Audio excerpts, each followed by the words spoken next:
This is Melissa Martinez with Austin American Statesman. And this is Christina Villarreal with Walton's Fancy and Staple. And today we're going to make macaron cookies. We'll start by making a sugar syrup. Add 1 cup of sugar into a pot. Pour enough water just to cover until it looks and resembles like wet sand.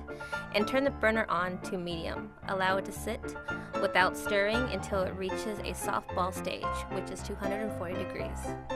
While that's cooking, we'll start getting the mix going. Add 1 1/4 cup of almond flour and 1 1/4 cup of powdered sugar to a large bowl.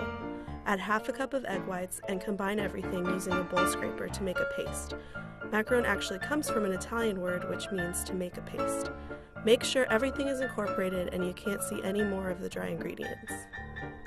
Once you've created your paste, you can add your color into the mix. Fold food coloring into the paste, doing the steps by hand. It can be difficult, very thick. If you use an electric mixer, it will incorporate air and thus the cookies will not turn out properly. Check on the sugar syrup. Around 230 degrees, you can start whipping up your egg whites. Add 1/2 cup and 2 tablespoons of egg whites to a stand mixer and beat them on medium speed.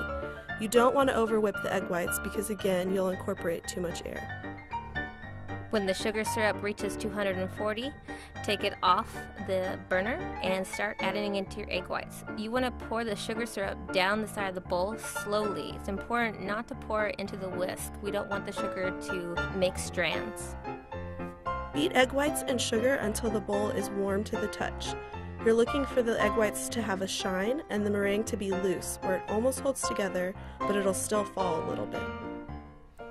Once the meringue is done, you're going to add the egg whites into the paste into thirds, folding to incorporate. If you add it all at once, you'll kill the meringue and drop its volume. So adding in thirds allows you to loosen it up and incorporate it into the batter. Spoon the cookie batter into a pastry bag fitted with a 204 tip. Always have the top of the bag folded down while filling it. You can use a tall cup to stabilize it so you can easily fill the bag. As far as the size goes, it's your preference. Here at Walton's, we do $half sizes. The cookies don't grow or spread, so you can actually pipe them close together.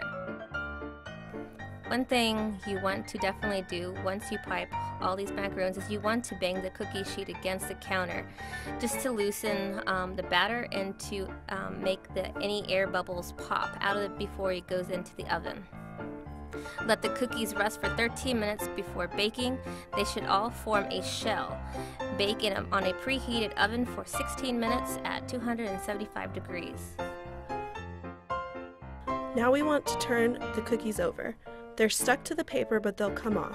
If they stick too much, you can use a spatula or a knife, or you can freeze them and they'll come off the sheet much easier. Using a pastry bag filled with buttercream, fill the cookies with a big dollop of buttercream so that when you make the sandwich, the filling slightly comes out.